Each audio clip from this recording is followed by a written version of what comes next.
Bismillahirrahmanirrahim. Assalamualaikum warahmatullahi wabarakatuh. Innal hamdalillah nahmaduhu wa nasta'inuhu wa nastaghfiruh wa natubu ilayhi wa na'udzu billahi min shururi anfusina wa sayyiati a'malina. Man yahdihillahu fala mudilla lahu wa man yudlil fala hadiya lahu. Asyhadu an la ilaha illallah wahdahu la syarika lah iqraran bihi wa tauhidan wa asyhadu anna Muhammadan 'abduhu wa rasuluh sallallahu alaihi wa ala alihi wa ashabihi wa man tabi'ahum bi ihsanin ila yaumil qiyamah. Qala Allah ta'ala fi kitabil karim ba'da a'udzu billahi minasy syaithanir rajim. Ya ayyuhalladzina amanu taqullaha haqqa tuqatih wa la tamutunna illa wa antum muslimun. وقال يا أيها الناس اتقوا ربكم الذي خلقكم من نفس واحدة وخلق منها زوجها وبث منهما رجالا كثيرا ونساء واتقوا الله الذي تساءلون به والأرحام إن الله كان عليكم رقيبا. وقال أيضا يا أيها الذين آمنوا اتقوا الله وقولوا قولا سديدا يصلح لكم أعمالكم ويغفر لكم ذنوبكم ومن يطع الله ورسوله فقد فاز فوزا عظيما. أما بعد قال عليه الصلاة والسلام فإن أصدق الحديث كتاب الله وخير الهدي هدي محمد صلى الله عليه وسلم وشر الأمور محدثاتها وكل محدثة بدعة وكل بدعة ضلالة وكل ضلالة في النار. أعاذنا الله وإياكم جميعا من النار.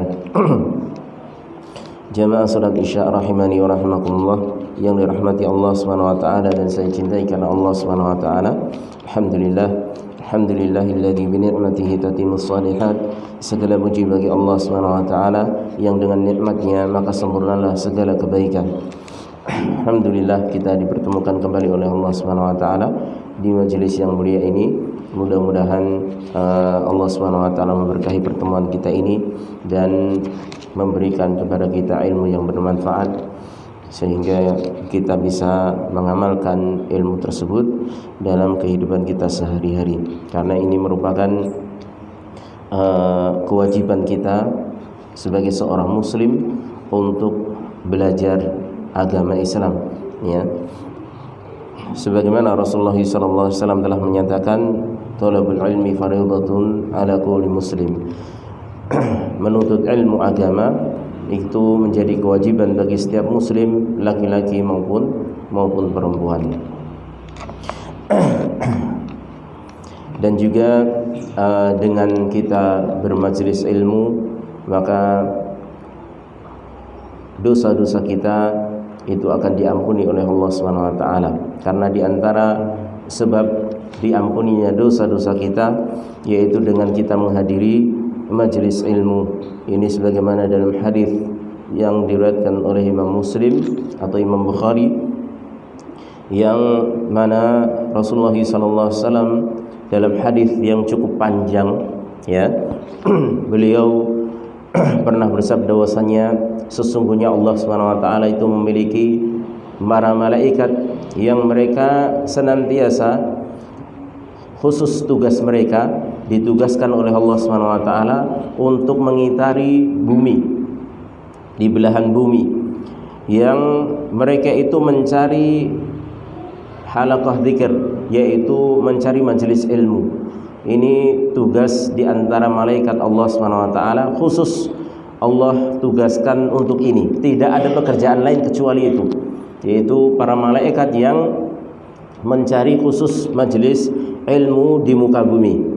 Ketika di antara mereka mendapati majelis ilmu, maka di antara mereka mengatakan kepada yang lainnya seraya berseru, halummu ya ila hajatikum. Mereka mengatakan, kemarilah kalian kepada apa yang kalian cari, ya, yaitu mencari majelis ilmu tersebut. Ketika mendapati, maka di antara malaikat tersebut ada yang menyuruh teman-temannya, yaitu malaikat yang lainnya, untuk datang ke majelis ilmu yang ditemukan tersebut. Kemudian semua datang dan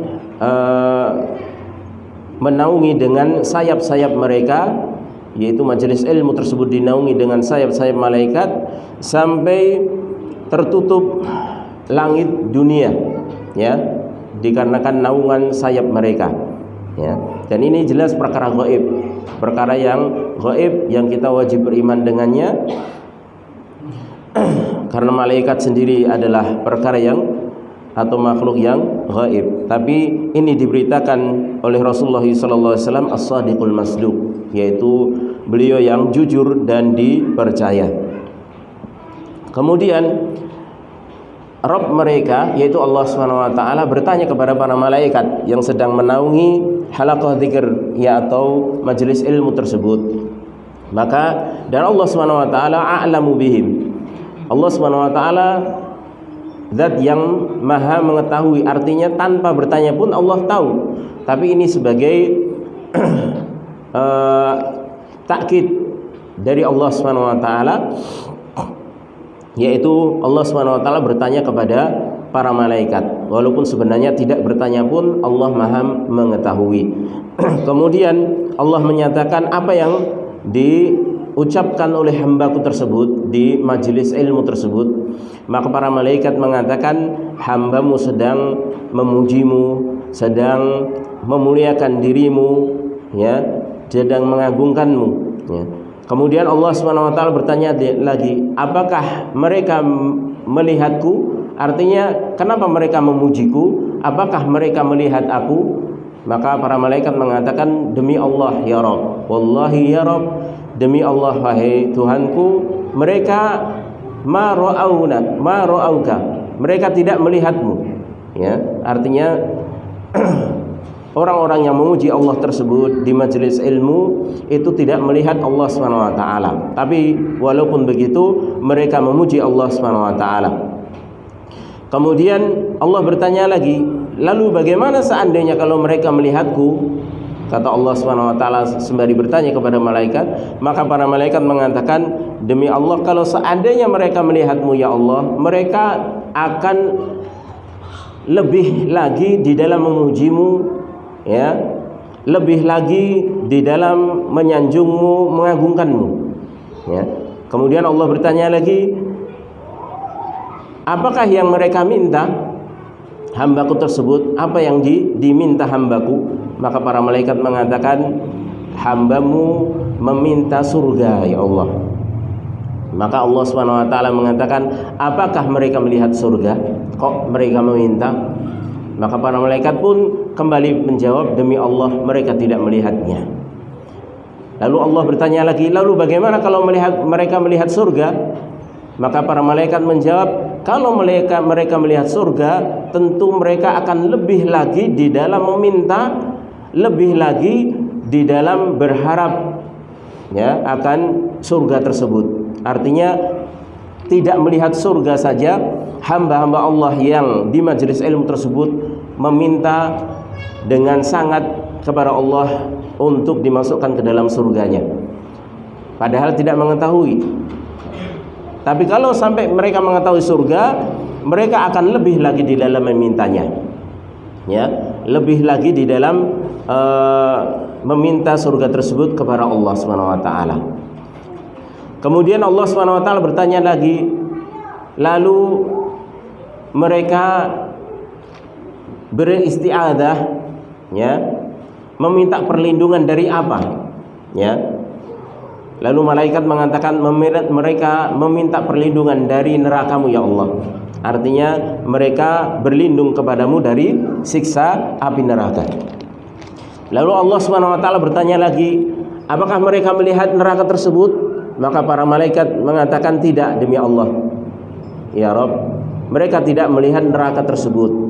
Kalau seandainya mereka melihat, kata Allah SWT, maka malaikat pun menjawab, kalau seandainya mereka melihat neraka, mereka akan lebih lagi di dalam rasa takutnya dengan neraka tersebut, dan lebih lagi untuk berlindung kepada dari siksa api neraka tersebut. Artinya kalau manusia itu, kalau hamba-hamba Allah yang bermajlis di majelis ilmu tersebut itu mereka berlindung dari api neraka, kalau seandainya mereka mengetahui dengan mata mereka neraka tersebut, maka mereka ketakutannya akan semakin takut, semakin meminta perlindungan kepada Allah SWT dari siksa tersebut. Kemudian Allah Subhanahu wa taala menyatakan fa ushhidukum, ya, maka aku persaksikan kepada kalian an aghfira lahum, bahwasanya aku mengampuni mereka, ya. Aku mengampuni mereka. Artinya setelah dialognya Allah Subhanahu wa taala dengan para malaikat yang hadir di majelis ilmu tersebut, maka Allah mempersaksikan untuk menjadikan malaikat itu sebagai saksi bahwasanya Allah akan mengampuni dosa-dosa orang yang hadir di majelis ilmu tersebut.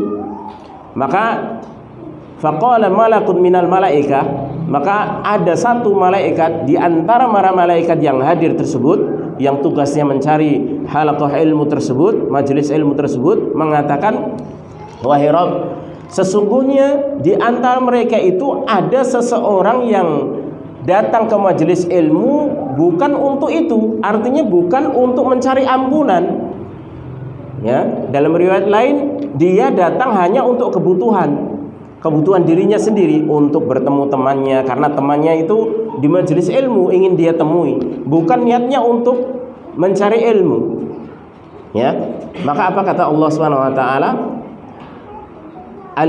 Humul ladzina al-julasa, ya. Mereka itu adalah orang-orang yang duduk di situ, yaitu orang-orang yang bermajelis ilmu tersebut, ya.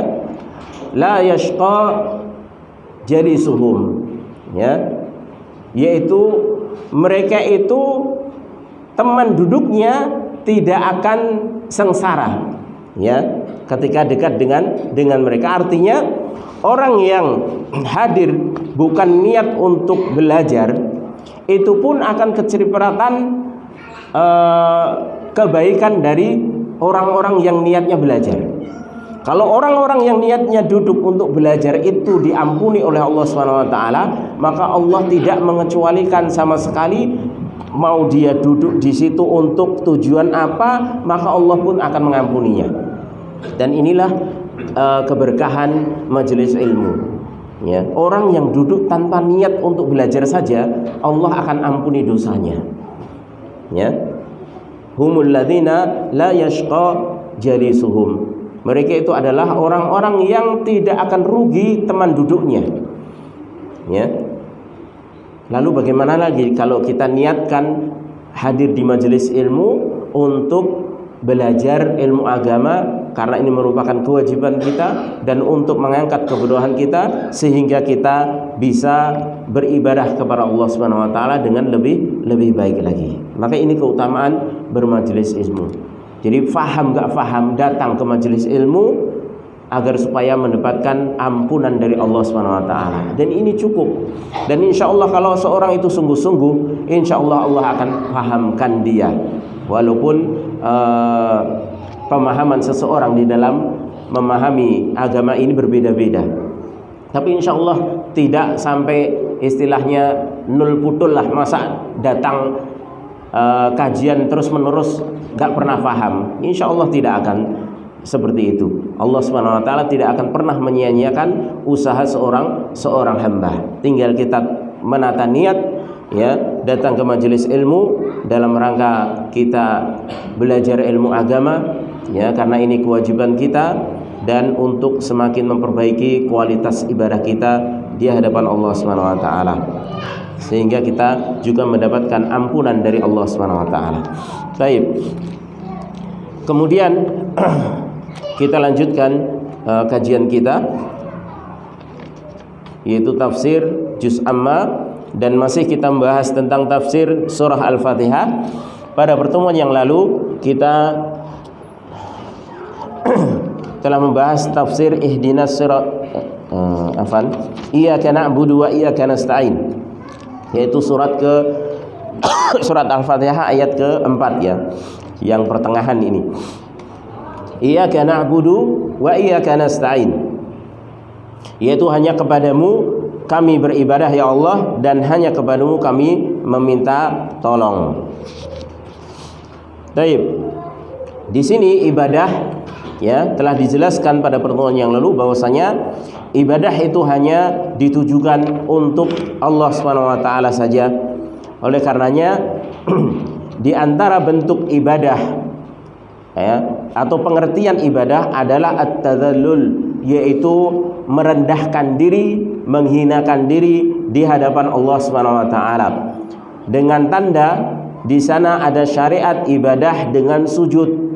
Dan sujud ini adalah meletakkan anggota tubuh yang paling kita anggap mulia, yaitu ar-ra's atau jabahah, yaitu kepala atau kening kita ya, khususnya ketika sujud ya.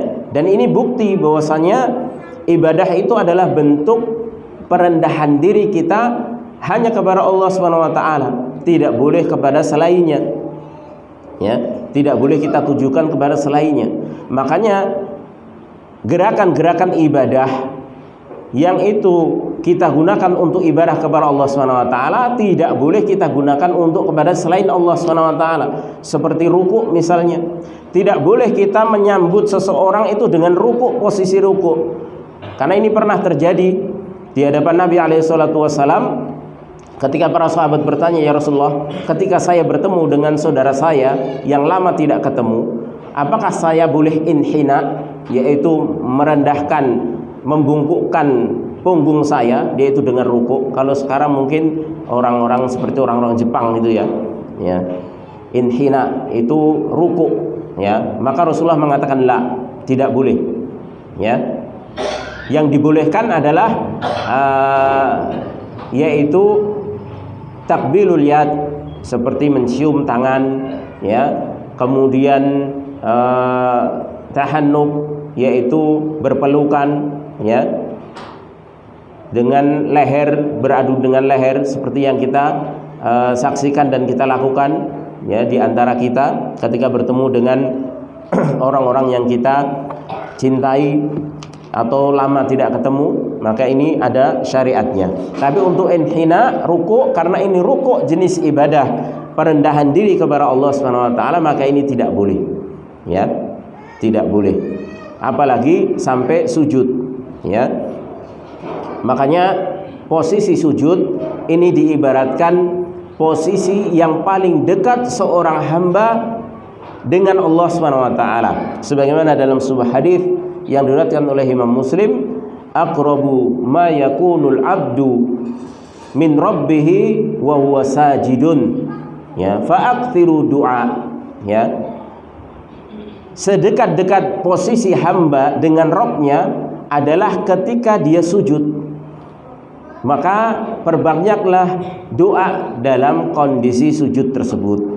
Maka ketika kita mungkin sholat mendapati imamnya kok sujudnya lama ya, maka gunakan kesempatan tersebut untuk berdoa, karena disinilah tempat mustajab, yaitu harapan dikabulkannya doa itu lebih besar, karena disitulah posisi kita dekat dengan Allah Subhanahu wa taala yang paling dekat. Kenapa? Karena itulah posisi kita paling rendah-rendahnya kita ya, paling hina-hinanya kita di hadapan Allah. Maka ketika itu kita gunakan untuk meminta kepada Allah Subhanahu wa taala apa yang menjadi kebutuhan kita, apa yang menjadi angan-angan kita. Kita minta surga, kita meminta kelancaran rizki, kita meminta agar anak kita nurut, istri kita qanaah ya, mau menerima apa adanya. Itu minta kepada Allah, dan kesempatan sujud itu sering kita lakukan ya, sering kita lakukan. Dalam satu rakaat saja 2 kali ya. Maka ketika ada kesempatan itu kita gunakan. Kita jadi imam, kita jadi makmum, imamnya pas lama misalnya ya, sujudnya lama, kita manfaatkan. Baca doa sujud terlebih dahulu, minimalnya 1 kali yang wajib ya, subhana rabbiyal a'la. Sudah 1 kali itu sudah menggugurkan kewajiban. Adapun 2, 3 itu sunnah ya. Seandainya itu enggak dibaca yang kedua, ketiga, kemudian kita gunakan untuk meminta kepada Allah apa yang menjadi kebutuhan kita, maka gunakan. Karena Rasulullah SAW menyatakan fa'akthiru fihi du'a, maka perbanyak di dalam sujud tersebut untuk berdoa meminta kepada Allah Subhanahu wa taala. Ya. Karena itu posisi di mana kita sedang menghinakan sehina-hinanya di hadapan Allah Subhanahu wa taala. Ya. Maka disitulah Allah Subhanahu wa taala akan banyak kesempatan untuk kita dikabulkan oleh Allah Subhanahu wa taala. Baik, kemudian di dalam iyyaka na'budu wa iyyaka nasta'in, ya, itu kalau kita renungkan di situ ada satu hikmah atau faedah yang luar biasa, yaitu di mana ketika kita merenungkan iyyaka na'budu, hanya kepadamu ya Allah kami beribadah, di situ kita akan menghilangkan pada diri kita sifat riya. Ya. Kenapa? Karena riya itu bertentangan dengan tujuan ibadah. Kalau iyyaka na'budu, hanya kepadamu ya Allah kami beribadah, berarti kalau riya, seseorang itu kan beribadah untuk agar supaya dilihat orang. Berarti kalau dia riya, dia telah menyekutukan Allah Subhanahu wa taala di dalam tujuan ibadah. Dan ini bertentangan dengan ayat ini. Makanya kalau seorang itu faham ayat ini, iyyaka na'budu, maka dia tidak akan pernah riya kepada yang lain. Ya. Dia hanya berharap Allah Subhanahu wa taala melihat dia, yang memuji dia hanya Allah Subhanahu wa taala. Yang dia tujukan ketika dia membaguskan ibadah itu hanya untuk Allah Subhanahu wa taala, bukan untuk orang. Ya. Makanya kalau seseorang itu faham dengan makna iyyaka na'budu, maka dia akan terbebas dari riya. Ya, segala jenis ibadahnya akan diperuntukkan hanya untuk Allah Subhanahu wa taala. Ibadahnya akan lebih banyak disembunyikan dibandingkan dia tampakkan. Karena Rasulullah SAW telah menyatakan dalam sebuah hadis, man istata'a minkum an yakuna lahu khabi'un min amali salih falyaf'al. Barang siapa sanggup di antara kalian untuk memiliki khabi'un min amali salih, amal soleh yang tersembunyi, falyaf'al, maka lakukanlah. Ya, maka lakukanlah. Artinya kalau memang amal soleh tersebut bisa kita sembunyikan, maka kenapa harus kita tampakkan? Karena menampakkan amal soleh itu walaupun pada dasarnya bukan artinya tidak otomatis seseorang itu kemudian dikatakan riya, ya, tapi menampakkan amal soleh tersebut itu adalah juga jalan menuju riya. Ya. Maka ketika amal tersebut memang bisa disembunyikan, sembunyikan. Tapi kalau memang amal tersebut tidak bisa disembunyikan, maka ya harus ditampakkan. Seperti kita sholat jamaah, ya nggak bisa sembunyi-sembunyi. Ya, kita haji nggak bisa sembunyi-sembunyi. Ya, kita menyembelih udhiyah, kurban, nggak bisa sembunyi-sembunyi. Ya, tapi ada amalan-amalan yang lain yang bisa kita sembunyikan. Ya, jangan sampai semua amal soleh kita itu kita expose semuanya. Ya, oleh karenanya dahulu para salafun soleh, mereka itu punya amal-amal soleh sampai-sampai keluarganya nggak tahu. Mereka sedekah, istrinya nggak tahu. Ya, dengan sedekahnya. Bahkan ada yang puasa 40 tahun istrinya nggak tahu. Ya, jadi itu bangun, ya, di namanya pagi hari sebelum istrinya bangun, dia buka, dia sahur, kemudian dia tidur lagi.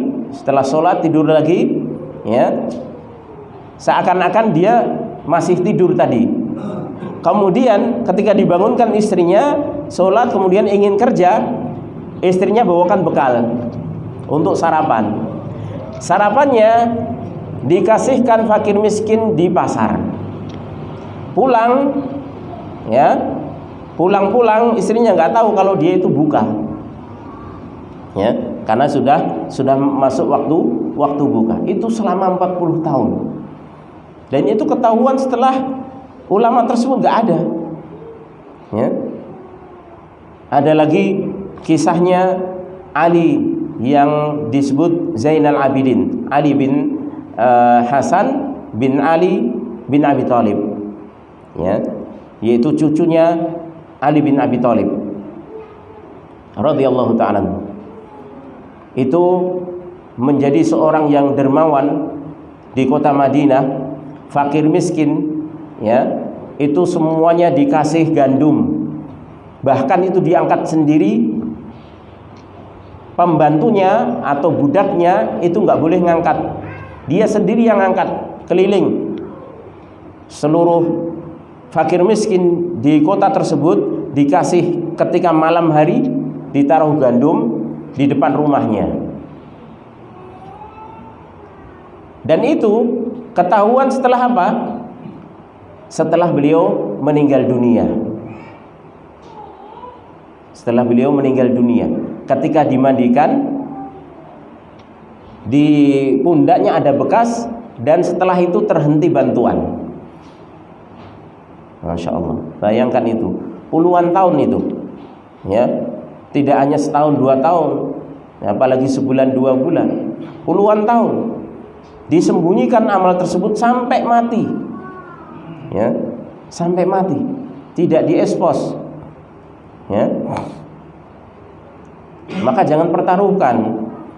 Kalau ada amal soleh, kalau bisa disembunyikan, sembunyikan, ya. Bahkan dalam riwayat Ali bin Hasan bin Ali bin Abi Thalib ini, sebelum beliau meninggal dan ketahuan kalau dia yang selama ini memberikan jatah kepada fakir miskin tersebut berupa gandum tersebut selama puluhan tahun, itu sebelumnya dikenal pelit. Karena masyarakat salah paham, dikira nggak pernah sedekah. Tapi toh demikian dia nggak kumpulkan masyarakat, saya itu nggak pelit, nggak pernah. Kalau sekarang jumpa pers, kalau diarani pelit, jumpa pers, kumpulkan wartawan, ya, klarifikasi, saya itu nggak demikian, ya. Siapa yang selama ini ngasih bantuan ini dan ini, biasanya, ya. Tapi beliau, ya, rahimahullah ta'ala, tidak demikian, diam, ya, karena beliau yakin apa yang beliau lakukan itu dia akan pernah sia-sia di hadapan Allah Subhanahu wa taala. Dan benar, setelah beliau wafat barulah ketahuan ternyata selama ini yang memberikan sedekah kepada fakir miskin adalah beliau rahimahullah taala, ya. Itu karena bagaimana beliau sangat menjaga keikhlasan, karena dengan menampakkan amal soleh di hadapan orang, ya, itu riskan, berarti kita mempertaruhkan, ya, walaupun terkadang, ya, terkadang kita beralasan ini untuk motivasi orang lain, ini untuk ini, ya. Jangan spekulasi, ya. Kalau untuk motivasi, masa semuanya ditambahkan, mana yang disembunyikan, ya. Maka hati-hati, apalagi di zaman sekarang, zaman media sosial, untuk jadi viral itu sangat-sangat mudah, ya.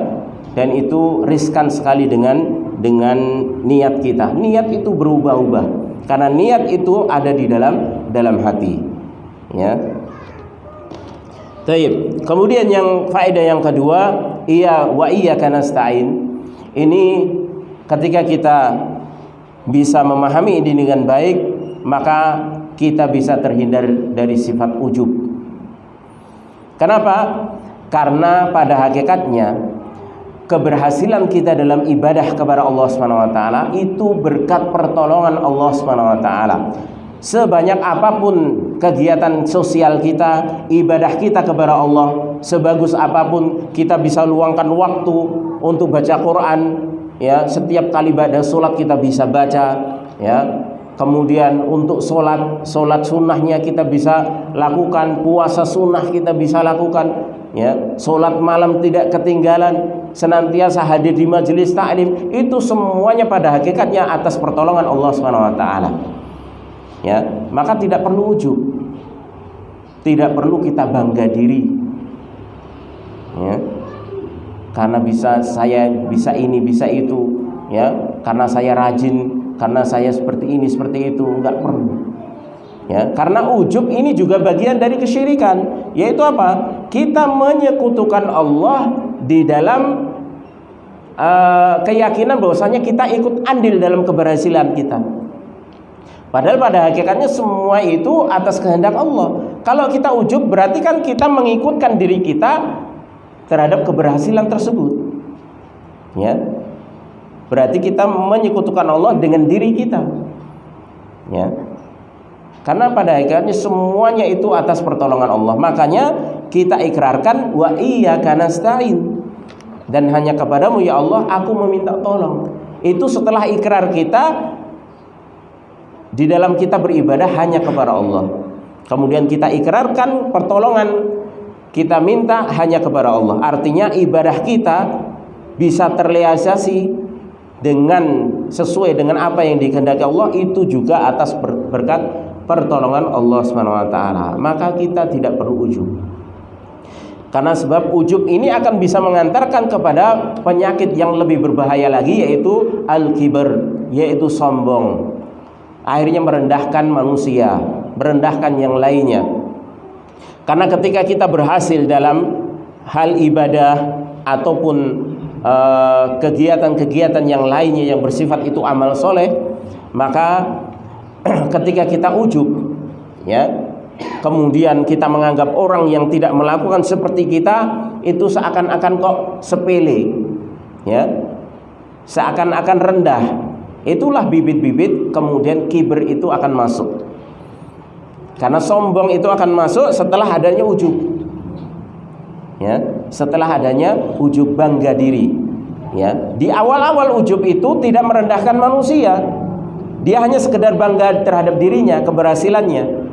Tapi kalau itu terus bercokol dalam hati, maka lambat laun dia akan memandang orang yang tidak bisa melakukan seperti apa yang dia lakukan, itu akan wong kok ngono wae, ya, mbok kaya aku ki, ya, sorono sorene iso nglakoni iki, iso nglakoni kuwi, ya, seperti itu. Akhirnya terjatuhlah pada kibir. Maka ketika kita merenungi wa iyyaka nasta'in, itu sifat ujub akan hilang insyaallah taala, ya. Baik. Karena pada hakikatnya kita ini bukan apa-apa, ya. Kita ini bukan apa-apa di hadapan Allah Subhanahu wa taala, ya. Makanya Allah Subhanahu wa taala menciptakan kita itu dari sesuatu yang hina, ya. Dan keluar dari sesuatu yang hina. Bayangkan dari mani, ya, yang keluar dari mana?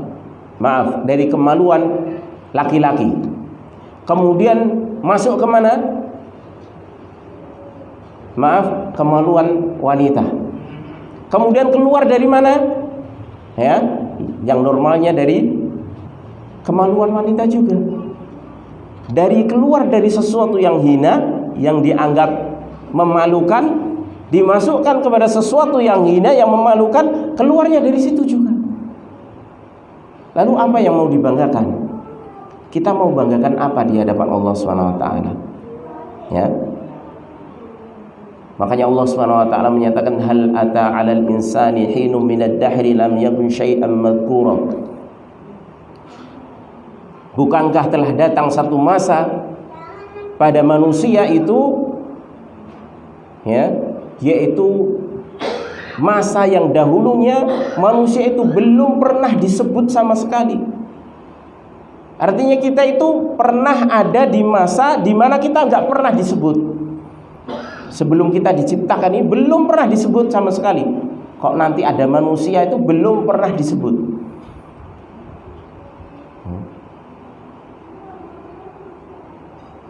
Beda kalau seseorang misalnya mau bikin mobil, ya, tipe apa belum dibuat dia disebut-sebut dulu, ya. Nanti mobilnya seperti ini gambarannya, itu disebut-sebut, itu masih mending. Manusia ini belum pernah disebut sama sekali. Ada masa di mana manusia ini sama sekali tidak pernah disebutkan. Kemudian barulah Allah SWT ciptakan manusia tersebut, ya. Maka tidak ada yang patut untuk kita banggakan. Sehebat apapun ibadah kita, ya, dan sebagus apapun apa yang kita lakukan, maka itu semuanya pada hakikatnya karena pertolongan Allah SWT, ya.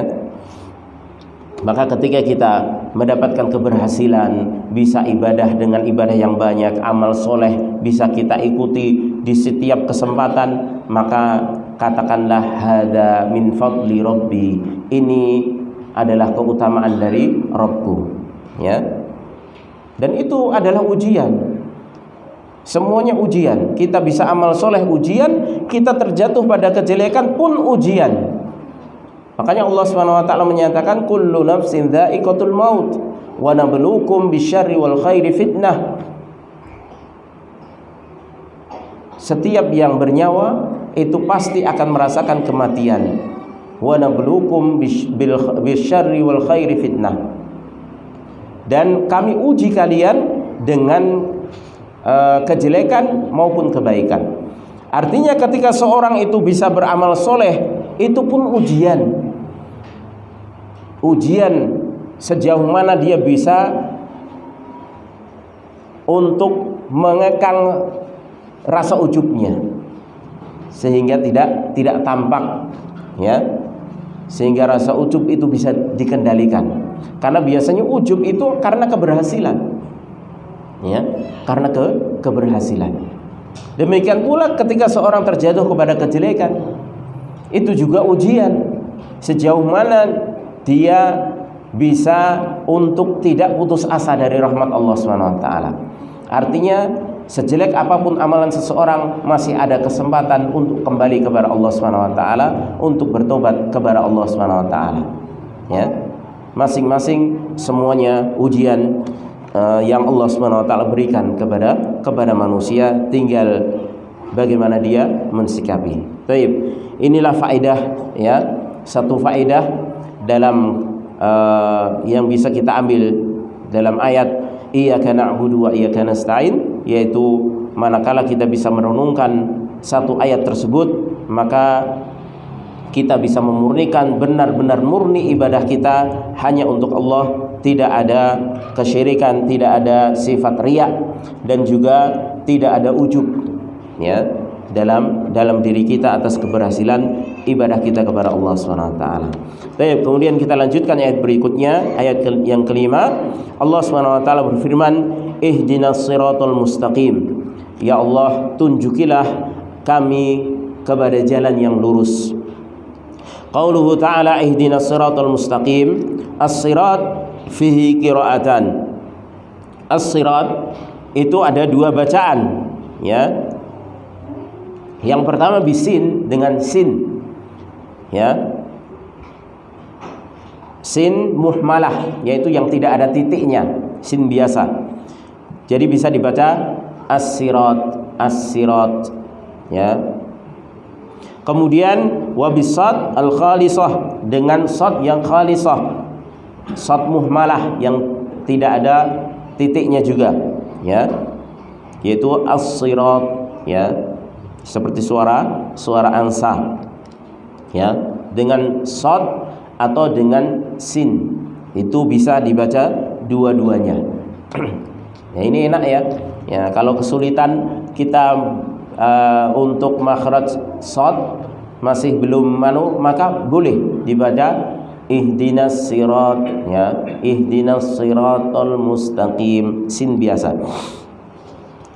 Wal murad bis sirat at-tariq, yang dimaksud dengan as-sirat adalah jalan. Wal murad bil hidayah Adapun yang dimaksud dengan al-hidayah, ya, ihdina, ya, tunjukilah aku, itu kan hidayah, berilah hidayah kepada jalan, ya. Maka yang dimaksud al-hidayah, yang dimaksud di situ adalah hidayatul irsyad wa hidayatul taufik, yaitu hidayatul irsyad dan hidayah taufik. Hidayatul irsyad itu adalah hidayah berupa keterangan-keterangan yang berkaitan dengan kebenaran. Seperti seorang ustadz berceramah, ya, kemudian kita mendengarkan, itu berarti kita sedang menerima hidayah al-irsyad, yaitu berupa penjelasan dari seorang ustadz tersebut, ya. Jadi seorang ustadz itu memiliki hidayatul irsyad, ya, sebagaimana Nabi alaihi salatu wasalam disebutkan, innaka latahdi ila siratim mustaqim, sesungguhnya engkau wahai Muhammad benar-benar memberikan hidayah kepada jalan yang lurus. Artinya Nabi alaihi salatu wasallam memberikan hidayah, yaitu hidayatul bayan wal irsyad tadi, yaitu menjelaskan kebenaran, ya, bukan hidayah taufik. Kalau hidayatul taufik itu mutlak, hanya milik Allah Subhanahu wa taala, hidayah untuk mengamalkan kebenaran tersebut. Karena orang mendengar kebenaran belum tentu bisa dia mengamalkan. Makanya dalam ayat lain disebutkan, innaka la tahdi man ahbabta, ya. Kalau yang pertama tadi dengan lam taukid, ya, pendek. Kalau sekarang dengan la nafiyah, innaka la tahdi. Kalau tadi innaka la tahdi, ya. Kalau sekarang innaka la tahdi man ahbabta, ya. Sesungguhnya engkau wahai Muhammad tidak bisa memberikan hidayah kepada orang yang kau cintai sekalipun. Ya. Jadi dua ayat itu bukan bertentangan, tapi yang satu menetapkan hidayah yang dimiliki oleh Rasulullah SAW dan juga oleh para pewaris Nabi, yaitu berupa bisa menjelaskan kebaikan, kebenaran. Yang kedua yang dinafikan oleh Allah adalah bahwasanya Rasulullah SAW itu tidak bisa memberikan hidayah taufik. Makanya ketika Rasulullah SAW datang pada pamannya yang sedang sakit, ya, Abu Thalib, maka Rasulullah hanya memberikan hidayah bayan saja. Artinya mengatakan qul ya ammi, katakan wahai pamanku, la ilaha illallah, ya, tidak ada sesembahan yang berhak diibadahi kecuali Allah Subhanahu wa taala. Kalimatan uhajjulaka biha indallah. Satu kalimat itu kamu ucapkan, aku akan berhujah di hadapan Allah untukmu, ya. Akan tapi apa yang terjadi? Sampai meninggal pamannya tidak mau mengucapkan kalimat tersebut dan mati dalam kondisi kafir. Berarti Rasulullah hanya bisa menunjukkan, tapi yang untuk menentukan Abu Thalib ini mau mengamalkan, mengucapkan itu adalah Allah Subhanahu wa taala, dan Allah tidak memberikan hidayah taufiknya, ya. Maka di sini yang kita minta, ihdina, tunjukilah kami, beri hidayah kami, artinya baik hidayatul irsyad maupun hidayah taufik. Artinya agar kami bisa mendapatkan sifat-sifat siratal mustaqim, jalan yang lurus tersebut, dan juga bisa menjalaninya, mengamalkannya. Itu maksudnya. Fa anta biqaulika ihdinas siratal mustaqim, maka engkau ketika mengucapkan ihdinas siratal mustaqim tas'alullaha ta'ala ilman nafi'an, engkau sedang meminta kepada Allah ilmu yang bermanfaat. Ini adalah hidayah al-irsyad, bisa mengetahui ilmu yang bermanfaat, memiliki ilmu yang bermanfaat. Wa amalan sholihan, dan amal yang soleh ini hidayah taufiknya, ya. Karena tidak semua orang yang memiliki ilmu bisa mengamalkan. Orang berilmu baru dapat hidayah irsyad saja. Dia dapat penjelasan tentang kebaikan-kebaikan itu seperti ini, sifat-sifat jalan-jalan yang lurus itu seperti ini, tapi belum tentu dia bisa melakukan.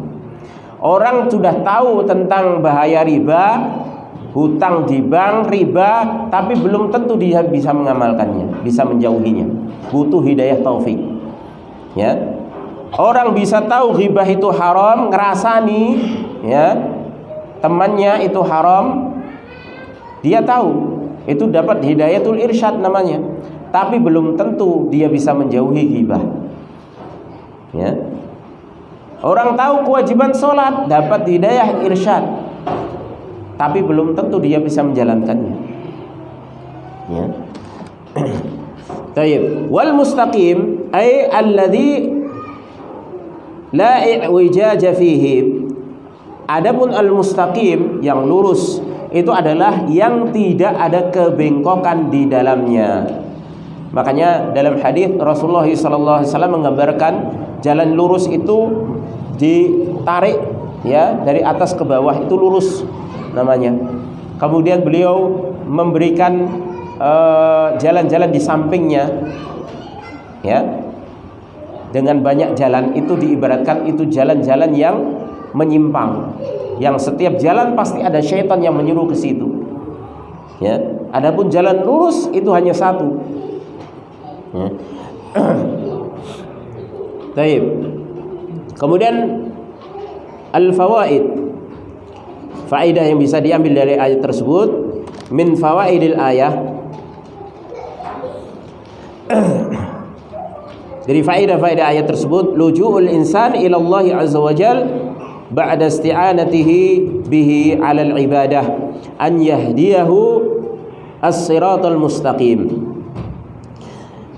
Faedah yang pertama adalah kembalinya manusia kepada Allah setelah meminta pertolongan kepadanya di dalam beribadah ya, yaitu dengan meminta kepada Allah agar Allah memberikan hidayah kepada jalan yang lurus ya. Jadi setelah ikrarnya ibadah kepada Allah, kemudian meminta pertolongan atas ibadah tersebut, kemudian seseorang itu ketika membaca ihdinas siratal mustaqim, maka dia meminta hidayah kepada Allah kepada jalan yang lurus ya. Li'annahu la budda fil ibadah min ikhlasin, dikarenakan sudah menjadi keharusan di dalam ibadah harus ada keikhlasan. Ya dulu alaihi qauluhu ta'ala iyyaka na'budu, dan itu ditunjukkan dalam firman Allah Subhanahu wa taala iyyaka na'budu, hanya kepadamu kami beribadah. Ini ikhlas, ibadah hanya untuk Allah. Wa min isti'anati ya yataqawwa biha 'alal ibadah, dan ibadah itu juga harus ada permintaan pertolongan kepada Allah Subhanahu wa taala, agar supaya apa? Agar supaya kuat di dalam ibadah tersebut. Tanpa pertolongan Allah tidak akan mungkin ibadah itu bisa terrealisasi. Ya, bisa kokoh di dalam ibadah tidak akan mungkin bisa. Ya. Apalagi ibadah itu butuh istiqomah sampai maut menjemput. Dan itu berat. Ya. Makanya kita terus di dalam beribadah juga minta tolong kepada Allah. Makanya itu ditunjukkan pada firman Allah Subhanahu wa taala wa iyyaka nasta'in. Ya, setelah iyyaka na'budu wa iyyaka nasta'in. Wa min ittiba'in lisyari'ah, dan dalam ibadah itu juga harus ada, yaitu mengikuti syariat. Ya, artinya ibadah nggak sembarangan, bukan kreasi kita. Ya, kita sudah mengikrarkan ibadah hanya untuk Allah, kemudian kita sudah minta tolong dalam ibadah tersebut, tidak titik di situ. Ya, ibadah harus sesuai dengan syariat, mengikuti syariat, bukan kreasi kita. Yang penting pokoknya saya niatkan ibadah, wes apa saja saya lakukan. Enggak bisa. Ya. Nanti perayaan-perayaan niatnya ibadah, ya. Ini untuk syukuran, ini untuk ini. Ya, enggak bisa seperti itu ibadah. Ibadah harus ada tuntunan syariatnya. Ya. Dan itu ditunjukkan dalam firman Allah Subhanahu wa taala selanjutnya ihdinas siratal mustaqim. Artinya dalam ibadah ya yang engkau tolong ya Allah, maka tunjukkan ibadah tersebut adalah benar-benar di atas jalan yang lurus. di atas koridor syariat, ya, sesuai dengan apa yang dicontohkan oleh Nabi Muhammad sallallahu alaihi wasallam. Li'anna as-siratal mustaqim huwa syariah allati jaa biha Rasul sallallahu alaihi wasallam. Karena as-siratal mustaqim jalan yang lurus itu adalah syariat yang datang dengannya Rasulullah sallallahu alaihi wasallam. Itulah yang dibawa oleh Nabi alaihi salatu wasallam, siratal mustaqim. Makanya siratal mustaqim kalau kita lihat tafsirnya itu ada bermacam-macam tafsir, tapi itu hanya tanawu saja, hanya jenis saja, ungkapan saja, pada hakikatnya sama, tidak bertentangan. Siratal mustaqim ada yang menafsirkan bahwasanya itu adalah Al-Quran. Ada yang menafsirkan lagi siratal mustaqim, jalan yang lurus, itu adalah hadis, ya, sunnah Nabi alaihi salatu wasallam. Dan ini enggak bertentangan. Al-Quran itu dia tafsirkan dengan sunnah Nabi alaihi salatu wasallam, ya. Ada juga siratal mustaqim ditafsirkan dengan al-Islam, yaitu agama Islam, ya. Dan agama Islam pengamalannya dengan Al-Quran sunnah. Ada lagi dalam hadis disebutkan siratal mustaqim adalah Abu Bakar dan Umar, ya. Dan ini ditunjukkan dalam hadis iktadu, ya, billadaini min ba'di min ashabi Abi Bakar wa Umar. Ikutilah oleh kalian, kata Rasulullah SAW, dengan dua orang ini setelahku dari kalangan sahabatku, yaitu Abu Bakar dan Umar, ya. Karena ini jelas Abu Bakar dan Umar adalah manusia terbaik setelah Nabi SAW, ya.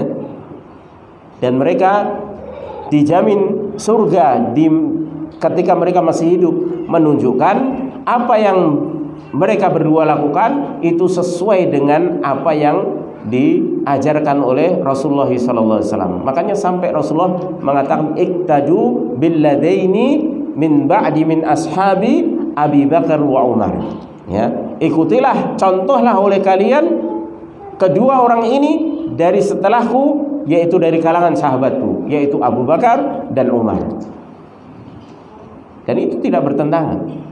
Abu Bakar dan Umar jelas, ya, mereka tahu bagaimana tafsir siratal mustaqim, dan mereka yang telah menerapkan pertama kali, ya, dari kalangan generasi dari umat Nabi Muhammad SAW, ya. Maka tafsiran siratal mustaqim itu berbeda-beda ungkapannya, tapi pada hakikatnya sama maknanya. Baik, kemudian faedah yang kedua, wa min fawaidil ayah balaghatul Quran, yaitu balaghah, sisi bahasa yang digunakan Al-Quran. Haitsu hadfu harfil jar min ihdina, yaitu ketika dibuangnya huruf jar dari ihdina. Harusnya, ya, ihdina ila siratim mustaqim, ya, ihdina ila siratil mustaqim, pakai ila. Tapi ila itu dihilangkan, ya. Dan ini ada tujuannya. Padahal di dalam ayat tadi, ya, innaka latahdi ila siratim mustaqim, sesungguhnya engkau ya Rasulullah itu benar-benar bisa menunjukkan kepada, pakai ila, ya, latahdi ila, ya, siratim mustaqim, jalan yang lurus, ya. Kenapa di sini dibuang?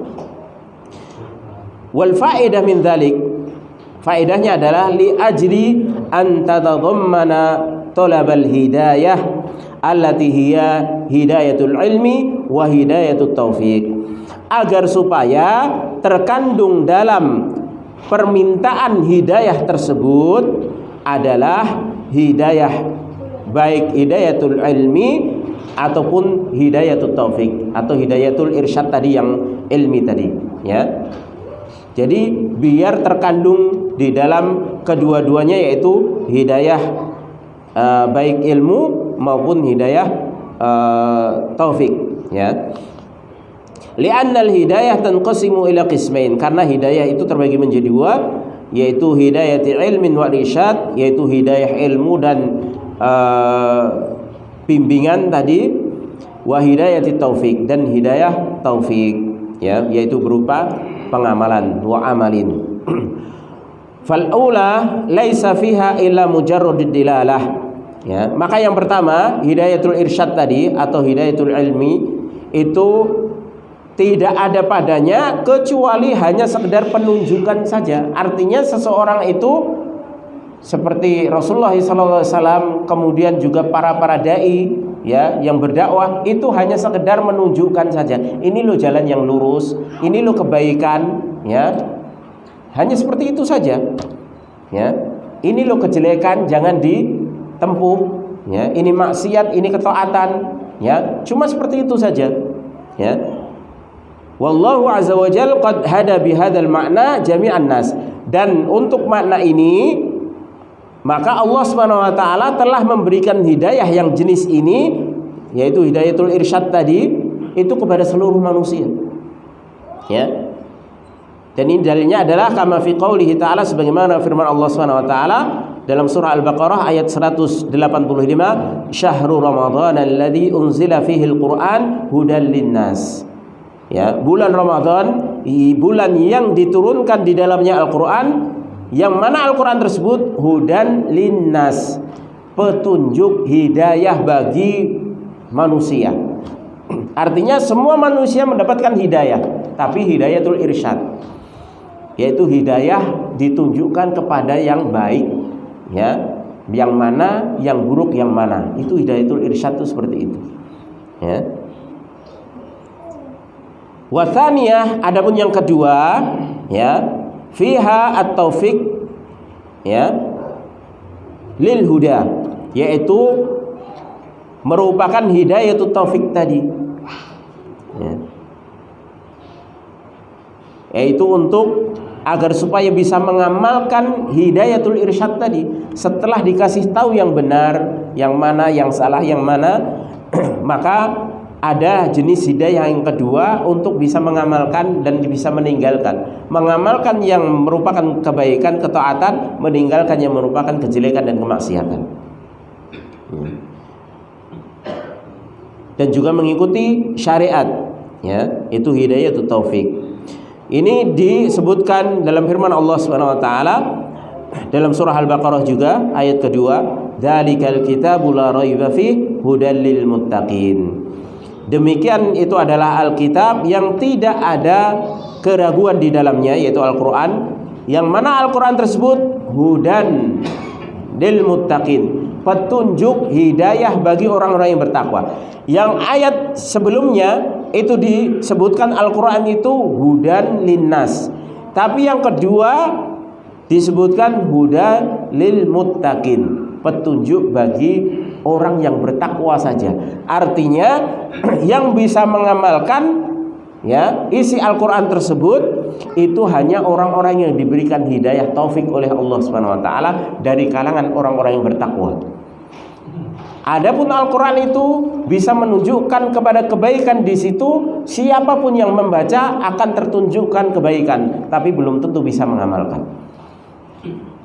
Makanya orang-orang misionaris, ya, yang akan memurtadkan kaum muslimin biasanya juga akan membaca Al-Quran, ya, dan dia akan tahu kebenaran dalam Al-Quran, ya. Dan di antara mereka ada yang akhirnya mendapatkan petunjuk hidayatut taufik, yaitu dengan masuk Islam, mengamalkan Islam. Ada yang juga tidak mendapatkan, hanya sekedar tahu saja bahwasanya Al-Quran itu benar, itu saja, tapi tidak bisa atau tidak menerima kebenaran tersebut karena dia tidak mendapatkan hidayah at-taufik, ya. Wa hadhi qad yahrumuha ba'dun nas, dan jenis hidayah taufik ini terkadang sebagian manusia tidak mendapatkannya, ya. Makanya disebutkan huda lil muttaqin, itu petunjuk hanya bagi orang-orang yang bertakwa. Artinya yang bisa mengamalkan dari kebenaran Al-Quran tersebut hanya orang-orang yang bertakwa, ya. Adapun yang bisa mengetahui kebenaran Al-Qur'an itu semua manusia bisa.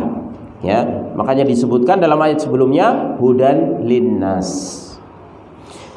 Baik, kama qala ta'ala wa amma thamudu fahadainahum fastahabbul 'ama 'alal huda. Dalam surah Fussilat ayat ke-17, dan adapun Thamud, kaum Thamud, maka kami telah memberikan hidayah kepada mereka, fastahabbul 'ama 'alal huda, maka mereka memilih untuk tetap di atas kebutaan, ya, kesesatan, di atas petunjuk daripada petunjuk. Artinya fahadainahum, kalimat fahadainahum itu artinya bayyana lahumul haq. Kami telah menjelaskan kepada mereka kebenaran dengan mengutus nabi. Ya. Bukan berarti diberi hidayah taufik, belum. Baru diutus nabi untuk menjelaskan kebenaran tersebut. Akan tapi fastahabbul 'ama 'alal huda, akan tapi mereka memilih untuk tetap dalam kesesatan daripada di atas petunjuk. Wadalalna hum 'alaihi, dan kami telah memberikan petunjuknya kepada mereka. Ya, walakinnahum lam yuwaffaqu, akan tapi mereka tidak diberi hidayah taufik oleh Allah Subhanahu wa taala. Baik. Kemudian yang ketiga, ya, faedah yang terakhir, wa min fawaidil ayah anna sirata yanqasimu ila qismain, mustaqim wa mu'wajjin, ya.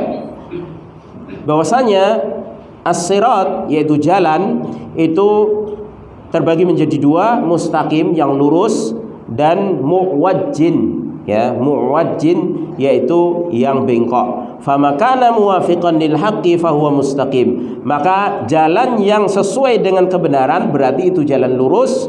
Kama qala Allah taala, sebagaimana firman Allah Subhanahu wa taala, wa anna hadza sirati mustaqiman fattabi'uh, dalam surah Al-An'am ayat 153. Dan bahwasanya inilah jalanku yang lurus, fattabi'uh, maka ikutilah jalan tersebut, ya. Wa makana mukhalifan fahuwa mu'wajjin, dan manakala jalan tersebut menyelisihi kebenaran, maka jalan tersebut adalah jalan mu'wajjin, yaitu jalan yang bengkok, ya.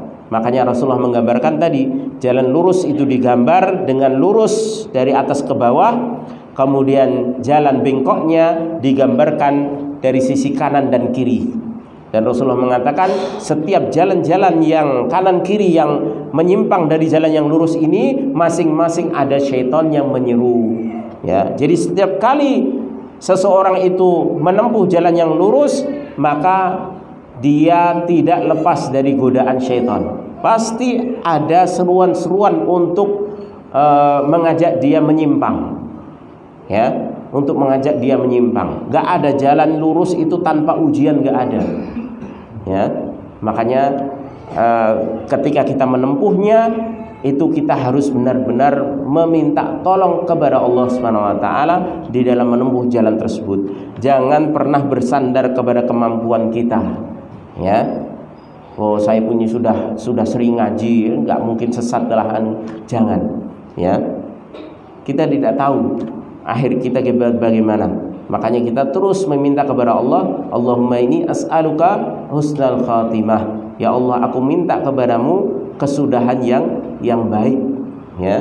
Jangan pernah kita ini pede dengan apa yang kita raih sekarang ini. Terus minta pertolongan kepada Allah Subhanahu wa taala. Baik, wallahu alam bisawab. Ini dulu yang bisa saya sampaikan. Insyaallah pada pertemuan yang akan datang kita lanjutkan pada ayat terakhir, yaitu ayat ke-6 dan ke-7 insyaallah taala, ya. Baik, kurang lebihnya saya mohon maaf. Mudah-mudahan ini bermanfaat bagi saya pribadi dan jamaah sekalian. Wassallallahu ala nabiyyina Muhammadin wa ala alihi wasallam wa akhiru da'wana alhamdulillahirabbil alamin.